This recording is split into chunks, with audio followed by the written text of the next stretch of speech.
Because of race. That's one example. But injustice for blacks isn't the same as privilege for whites. No white privilege, no racial injustice. No racial injustice, no white privilege. White privilege, racial injustice. Next time on Philosophy Talk.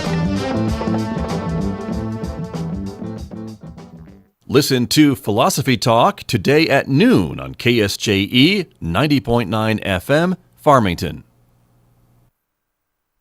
KSJE is supported by San Juan Regional Medical Center, here to meet your urgent and emergent medical needs, whether they are COVID-19 related or not. Medical emergencies happen when you least expect them, whether it's a stroke, heart attack, illness, or injury. San Juan Regional Medical Center's caregivers are here to provide care to you and your loved ones. Find out more online at sanjuanregional.com.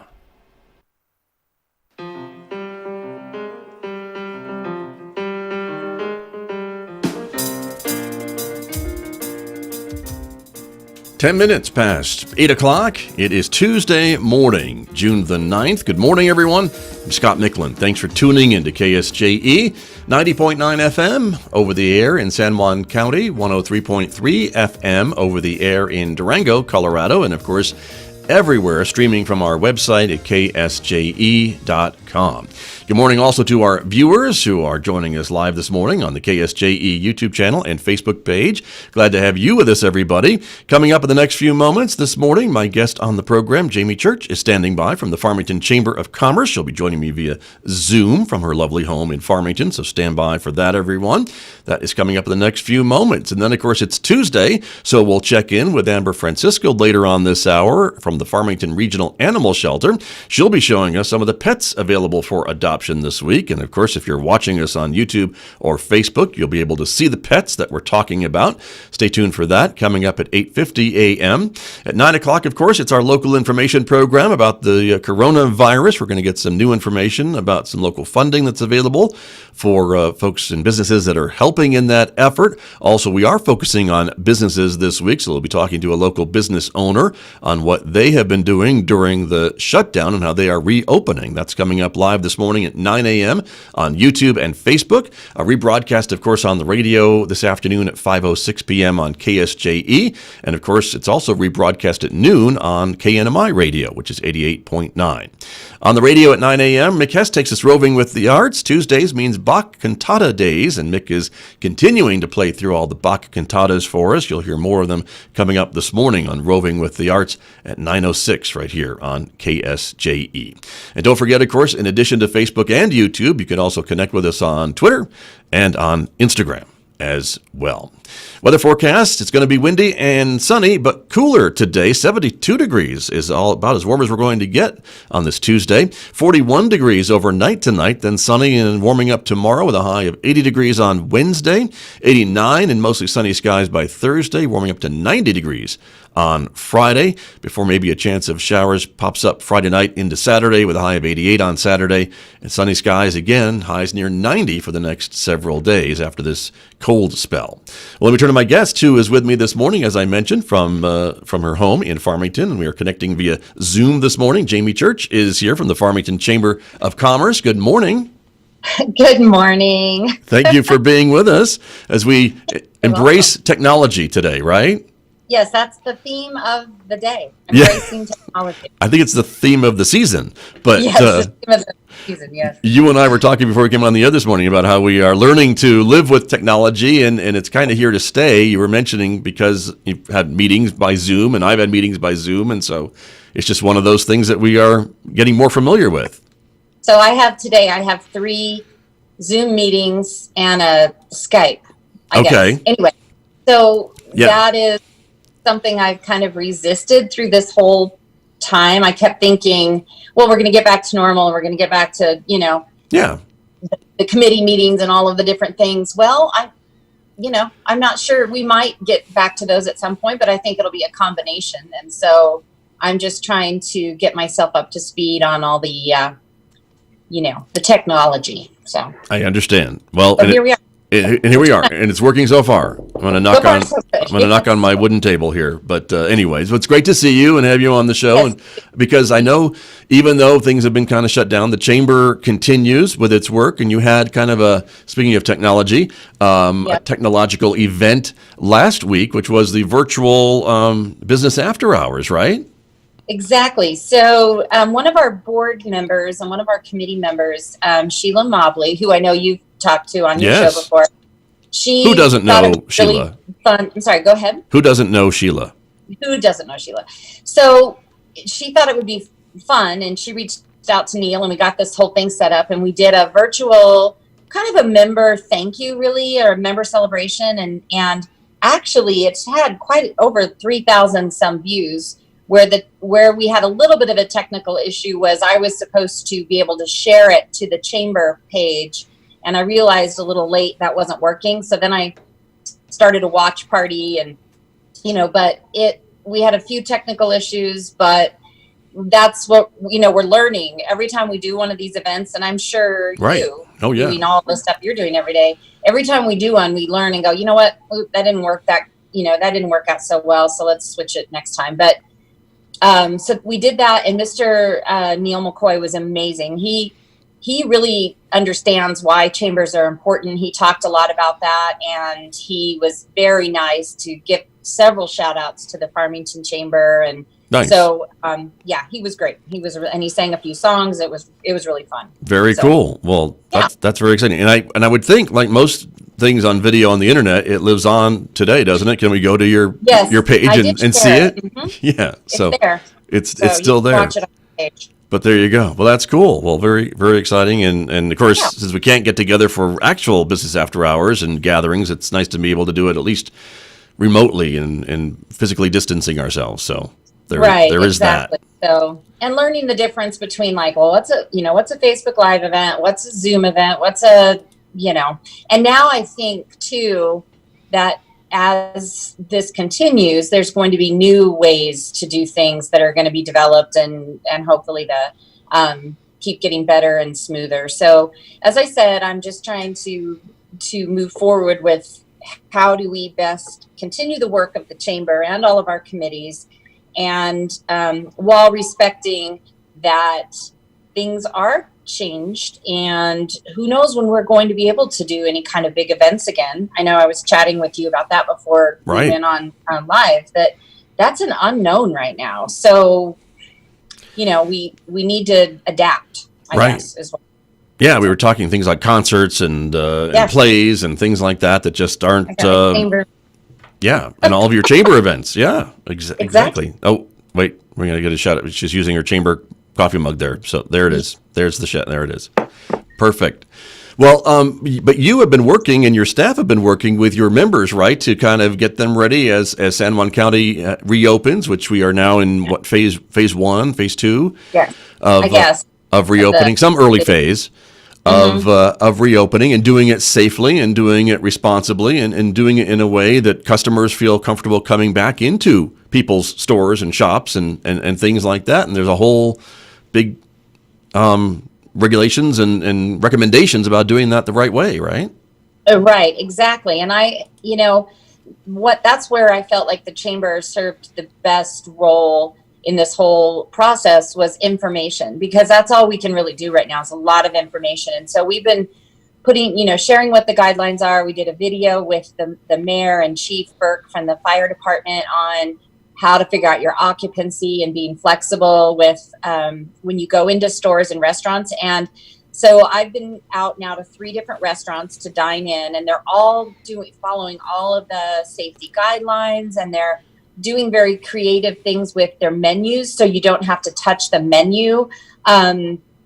Just give a little shout out to Monica over at the Chili Pod, one of my very favorite chamber members, because I love her story. But anyway, what she's done is she has taken their menu from the Chili Pod and framed it in these really pretty picture frames, and then has them behind plexiglass, and they're hanging on the wall at every table, so you don't have to touch the menu. Okay. And yesterday at Boone's Thai, he had done something similar where they had taken the menu front and back and placed it under glass on the tabletop. And so you can look at the menu without all having to touch the menu, and just things like that I hadn't even considered for restaurants could be a challenge when you have these menus that people are touching and everything. So I've been trying to go to a lot of different retail stores and restaurants just to visit them and see what they are doing. And I think they are adapting and trying to bring their customers in and have their customers feel safe. So I think, it's a gradual process. I know that there are some stores that aren't open yet, and I've had people asking me, and I think that's because they're having to gear their staff back up.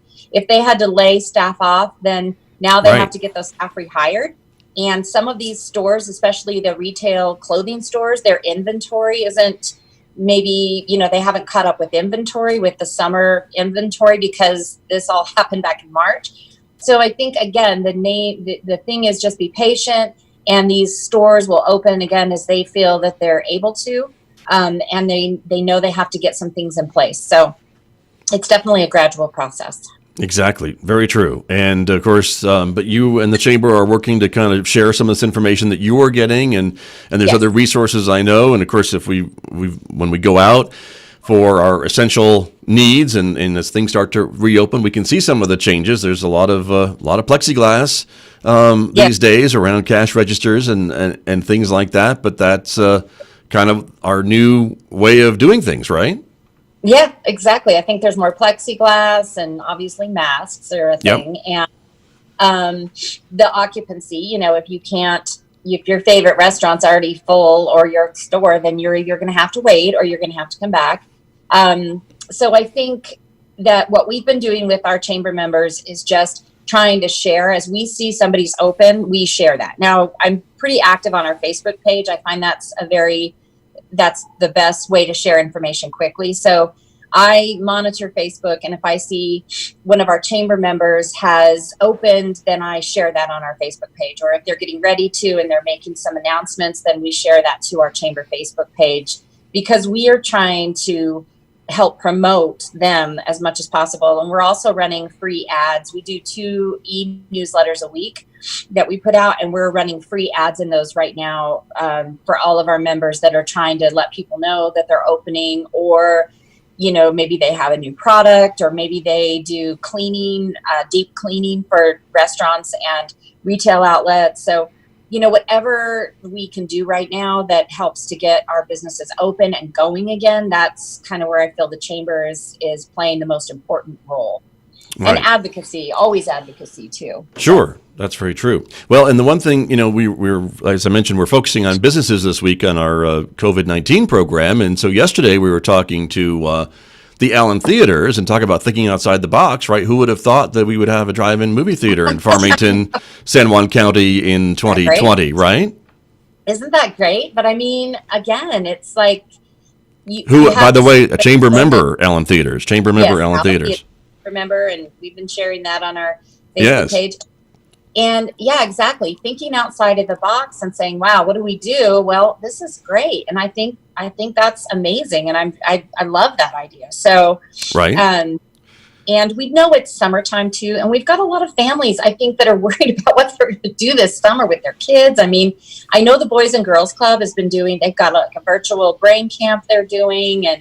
But the pools right now at this point, Bisti Bay and the public swimming pools are not open at this point. And so, right. what can we do for families so that they don't feel like, that their whole summer is just going to be spent inside not doing anything. Very true. Anyway, I think those are great ideas. Yes. No, I agree. And especially, again, if you're in the theater business and you see all your theaters shut down and your revenue gone to zero, right. What do you what do you do to for your customers until things get back? And then, of course, I was reminded yesterday that even the movie studios aren't releasing new movies. So even if you were able to be open, you can't show anything new. So you've got to kind of pull stuff out of the archives. Right. But anyway. Well, and there's some great movies in the archives. So there are. That's true. That's very true. No, I think it's super super creative and good for them, because again, we don't have to just sit and panic.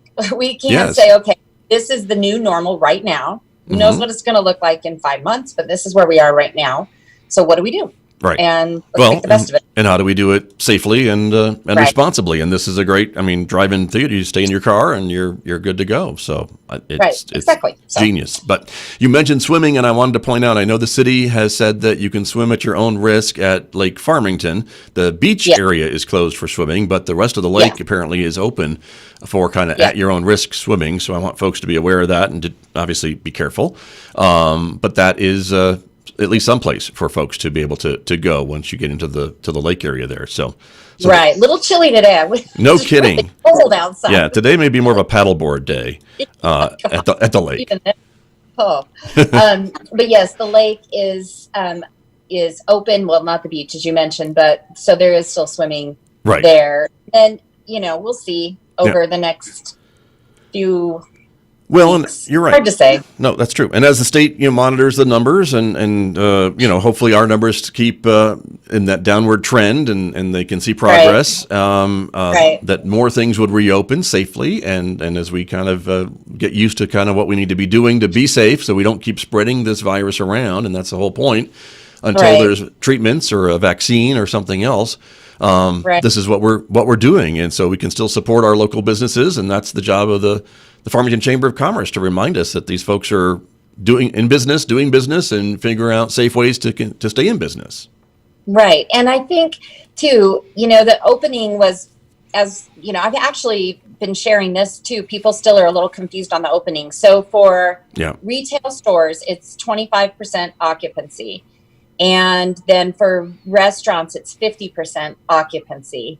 And then what is not open yet are public swimming pools, for example, as I mentioned, Vista Bay, or the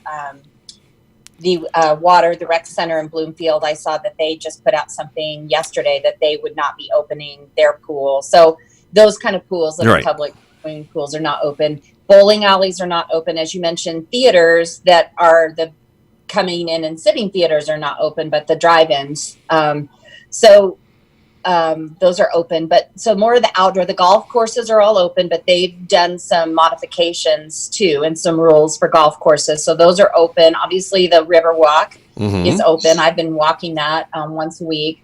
So that's open. Lots of bike riding going on. I'm seeing that I saw on Facebook that the bike stores are doing really, really well. People are getting bikes and getting out and biking and walking. So the mountain biking, I know a lot of people are doing that. So those things, those outdoor recreation, those are open. It's just, we still have some. Now the mall is open, but with all the stores in the mall have not yet opened their doors yet, but the mall itself has reopened. But again, they're following some of the occupancy rules. The food court, I believe I heard, is not open yet. But again, certainly follow the mall's Facebook page, and I'm sure they're doing some updates on things. So, that's kind of where we are on the reopening, and just always make sure you have a mask with you, because it is required that you wear a mask. And some stores I know are really following that and insisting. Others, they're kind of leaving it up to the customer to make sure they have a mask. So always have one with you, and just be prepared that could be asked of you when you walk in, or it could be required when you walk in that you wear a mask. So make sure you have one. If you can't wear a mask, if there's a medically, or just you don't want to, just then see if you can still do curbside. Most of the retailers are very flexible still about doing the curbside delivery. So just some thoughts on that. But nope, that's a very good point. And again, it's really, there are the recommendations from the state, and then the business owner kind of has the final say as to what they allow in their store. If you've got to wear a mask or shoes or a shirt or whatever it is, that's their rules, So yes, please remember your shoes too, and your shirt. That's right. That's right. Yeah. But and again, I think this is the whole thing is for 3 months, well, maybe it wasn't quite 3 months, but almost 3 months, we were in this shutdown stage of just not knowing what all we wanted was a timeline, and we wanted to move forward. Well, now we are moving forward. And so now we can, begin those steps of recovery, going towards economic recovery and focusing on economic recovery. So my message more than ever is support local. If you can get it here, please try to get it here. And I know that some of the inventories in some of the stores and what you're needing may not be quite up to what you're used to. But if you can wait on something, or, get it here locally, please try to do that first. And that is going to be so important to our businesses as they try to survive.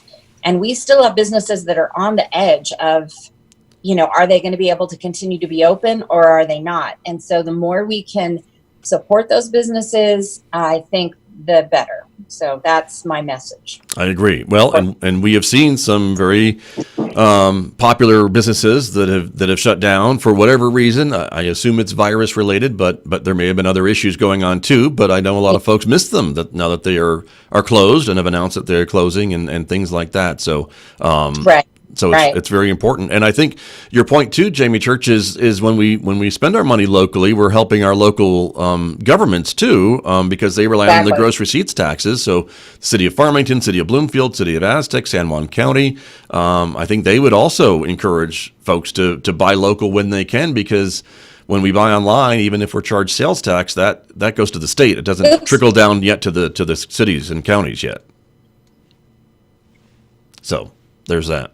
Right. So no, that has a huge impact on the budget and just the morale. I mean, here, if you've invested money and time and your sweat equity into your business, and you have employees you're trying to support and a family. And, we know it's the small businesses that are the big donors to all these different golf tournaments and nonprofits and walks and all of that kind of stuff we do.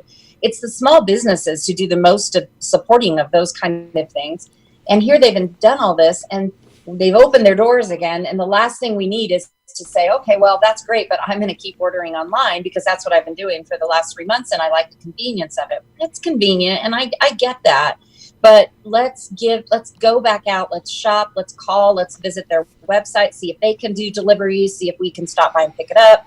I can't emphasize right now how important that is. So, right. And as I mentioned, I know there's products that you need or that you use, and maybe you cannot get them locally, but if you can try to shop local 90% of the time, what a huge difference that makes. So, of course I run the chamber, but it's more personal than that too. I just think it's very important. We all live in this community and we want to be able to stay in this community, raise our children in this community, work in this community. And if we don't support it, then we're going to continue to see these closures, and we're going to continue to see the things that we feel bring such a great quality of life to Farmington and this surrounding area. And if we don't support it, those things are going to start to go away. And then what are we left with? So it's a professional thing, but it's really actually more of a personal thing. No, I think that's a good point. And I know you've been talking with some of your members who are business owners, and they've been sharing their stories with you about some of these things that they are doing. And within the last 3 months, we've kind of seen what our community is like when we don't have some of these things that we look forward to, these social gatherings, these maybe restaurants that we enjoyed going to with our friends and family to sit and break bread together and visit. And because we haven't been able to do that, and maybe now that maybe a restaurant is closed, we're not going to be able to go back to that place. And so your point is very well taken. Yep. So anyway, that's my message. That's a good message. It is a very good message. And for these business owners, again, I mean, the state has been pretty good about getting out recommendations, and you've been using some other federal authorities too to get out, CDC and things like that, about how to reopen safely, and sharing that with your members and everybody else too. Right. And it was about 3 weeks ago, I guess now, that the Department of Health and the state came out with their Altogether New Mexico guidelines or COVID safe practices. And so that information is still available. And I think I've seen most of the businesses are following that. They've got the spacing in their store. They've limited the number of tables. So I think most of those guidelines are being followed. I think the one piece that we are still waiting on, which I mentioned to you before we went on, is the mass gatherings. And why that matters is for events and, conferences and those kind of things that have been planned for later in the year. Are we going to be able to have those? I mean, Chili in October is a perfect example. That's my event, the Chamber. Right. And that's for October. These events take time to plan. This is not something that 2 weeks before you can say, oh, well, great, we can have a mass gathering. Let's do chili in October. These things take time to plan. There are a lot of pieces that go into those kind of events.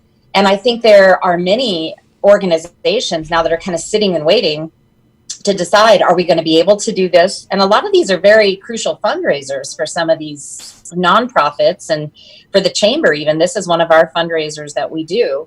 So, we're kind of sitting and waiting. Do we plan it? Do we not plan it? Do we just cancel it for this year and say, you know what, for 2020, we're just not doing anything. And, as far as a large event, and we'll look again at 2021.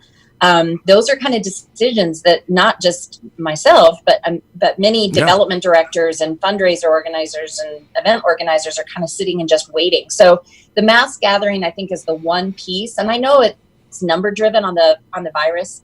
So I know there's reasons why we don't know, but still, I think when you're trying to organize and plan things, we're already in mid-June, and so I just don't know. That's one piece I'm waiting to hear. Understood. My guess this morning. Sorry, I disappeared. Disappeared out of the screen. That's all right. Something's happening. That's okay. My guest this morning is Jamie Church.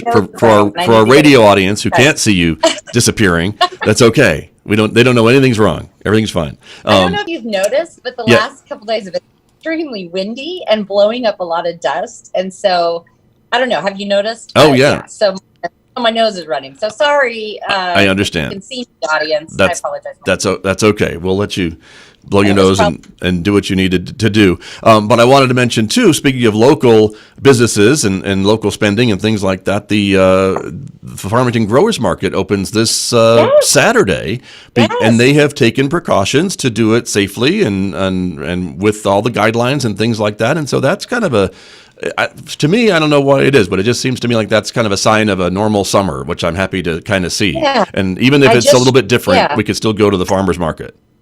Exactly. So I just shared that this morning. I saw that as well, and I shared that. And that is great because it gets, again, a nice outdoor venue, and they're following all the guidelines, and they're doing the, spacing out of what they need to do and have people wearing masks. And so, no, that is great. And like you said, that's one of those nice little kind of returning to normal sort of things where we say, oh, okay, well, we can go to the growers market. So yes, I saw that too. That's awesome. It is very good. And there's a comment on our Facebook page, Jamie Church, saying the person was driving around yesterday seeing shuttered businesses devastating. They say shopping and spending your money locally affects us personally and our families and our neighbors. And that's very true. Yes. So it's just what you're talking about. So there you go. Mm-hmm. Well, very good.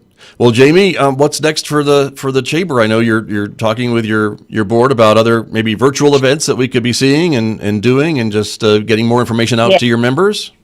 Right. We are still tentatively planning for our August business after hours. That'll be it's the 27th of August, and it's scheduled for Mountain West Insurance. And we're kind of, again, tentatively thinking that one will hopefully happen. It is an outdoor business after hours. And so we're hoping that one will happen, even if we have to kind of limit the number of people who can come. But that's kind of on the works or on the schedule for us. Other things that we're doing, I'm just trying to get all of our committees back on. We had a meeting of our Retire Northwest New Mexico committee last week. It was a Zoom meeting.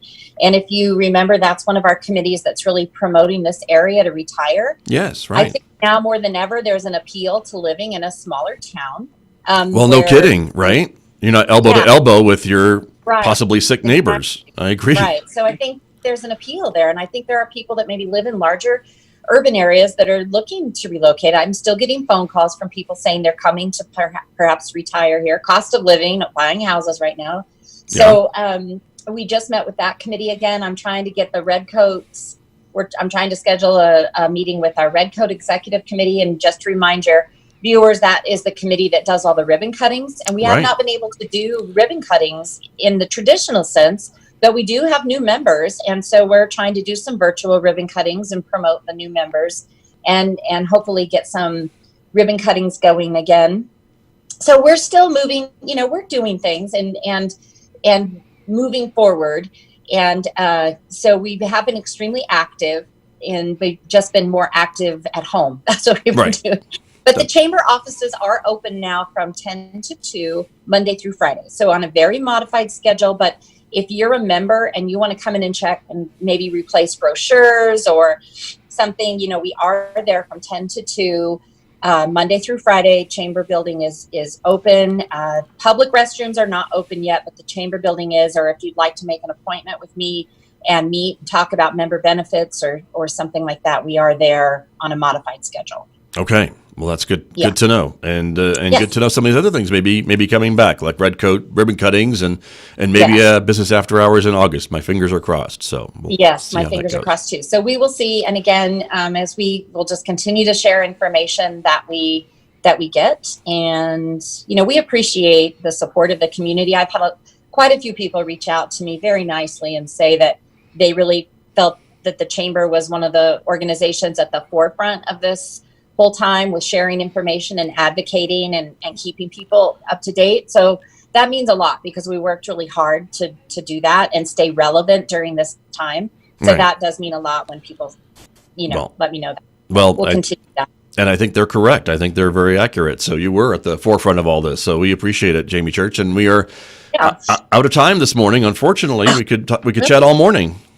Right? Wow. Okay. I know. Well, that was fast. And you've got more coffee. I know. Now, the only thing for our video watchers, Jamie Church, I'm concerned because the parrot behind you hasn't moved during our entire interview. Is he okay? That is our parrot, and his name is Humphrey Bogart. Yeah. And he's an excellent pet because he's incredibly quiet, and he's been very quiet. No food and doesn't make a mess. So that's he's doing all right. Parrot. Okay. Humphrey back there. Very good. Jamie Church from the Farmington Chamber of Commerce, thank you for joining me this morning. Thank you. You're welcome. Scott. Be well. Bye. Thank you very much. I'll be back with more in just a moment, everyone. The time right now is coming up on 8:41.